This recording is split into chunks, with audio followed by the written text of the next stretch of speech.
किल्ल्याचं नाव आहे सिंधुदुर्ग. सिंधू म्हणजे समुद्र आणि दुर्ग म्हणजेच किल्ला. तर महाराजांचे जे किल्ले पाण्याच्या बेटावर बांधले जातात त्याला दुर्ग असं म्हटलं जातं. म्हणजे पद्मदुर्ग, विजयदुर्ग, सिंधुदुर्ग हे पाण्यावरती बांधलेले किल्ले ते दुर्ग असं ओळखतात. आणि जे किल्ले डोंगरावरती बांधतात ना त्याला म्हणतात गड. म्हणजे रायगड आहे, प्रतापगड, सिंहगड हे डोंगरावरती बांधलेले किल्ले आहेत त्यांना गड असं ओळखलं जातं. तर हा महाराजांचा किल्ला बांधण्यापूर्वी समुद्रामध्ये एक बेट होतं आणि या बेटाचं नाव होतं कुरटे. या कुरटे नावाच्या बेटावरती छत्रपती शिवाजी महाराजांना स्वतः किल्ला बांधून घेतला होता. तर या किल्ल्याची पायाभरणी केली होती 25 नोव्हेंबर 1664ला महाराजांनी किल्ला बांधायला घेतला होता. 25 नोव्हेंबर 1664 आणि 29 मार्च 1667 मध्ये या संपूर्ण किल्ल्याचं बांधकाम करण्यात आलेलं होतं. म्हणजे किल्ल्याच्या बांधकामासाठी आपल्या सैनिकांना फक्त अवघे 2.5 वर्ष लागण्यात आली होती. 2 वर्ष 4 महिने 4 दिवसामध्ये या संपूर्ण किल्ल्याचं बांधकाम करण्यात आले होते. या किल्ल्याचे किल्लेदार होते गोविंद विश्वनाथ प्रभू या गडाचे किल्लेदार होते. आणि किल्ल्याचे सेनापतीला पण तोफखान्याचे इंचार्ज म्हणतो बघा ते होते दौलत खान.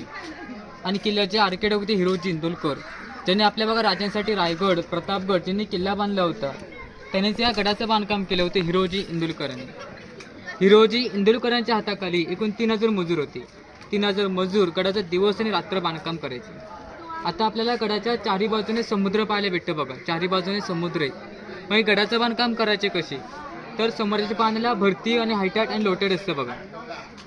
ज्यावेळेस समुद्र पाण्याचा हायटाट होईल त्यावेळी गडातलं आतील बांधकाम केलं जायचं आणि ज्यावेळेस समुद्र पाणी लोटेड झालं का गडाचे वॉलवर बांधायचे. असं किल्ल्याचं बांधकाम दिवस रात्र चालू ठेवण्यात आलं होतं. किल्ल्याच्या बांधकामासाठी अर्थनिर्माण होऊ नये म्हणून राजांनी 5000 मावळ्यांचा धाकटा पारा ठेवलेला होता. आणि संपूर्ण किल्ला बांधण्यासाठी खर्च लावतो ना तो 1 कोटी हो सोन्याची मुद्रा. तसं आताच्या वेळेला आपण नोटा चालवतो बघा तसंच आपल्या राजांच्या काळात एक नाणे चालायचे. असं ते 2 प्रकारचे नाणे होते. त्यावेळेस होनमध्ये सोन्याचं नाणं होतं आणि शिवरात्रीला तांब्याचं नाणं होतं. एका नाण्याचं वजन जे होतं 2.75 ग्रॅम जे 3.5 ग्रॅमचं नाणं होतं. अशा आपल्या मराठ्याने 1 कोटी नगरला खर्च करून आलेली होती. या किल्ल्यासाठी ती राजांनी खर्च जो आणला होता ना सुरू तुटली होती 10 जानेवारी 1664ला. त्या सुरतेचा पैसा किल्ल्याला खर्च करून आलेला होता. संपूर्ण किल्ल्याचं बांधकाम झाल्यानंतर महाराजांनी किल्ल्याचा दरवाजा बसवला बघा. गडाचा दरवाजा आहे ना तो 350 वर्ष पुढचा दरवाजा आहे जो तुम्हाला आज या ठिकाणी पाहायला भेटतो. दरवाजा सुरतेला 7ला बंद केला जातो आणि पहाटे 6ला ओपन करतात. ही जी परंपरा आहे ना ती करते डेली फॉलो पण केली जाते.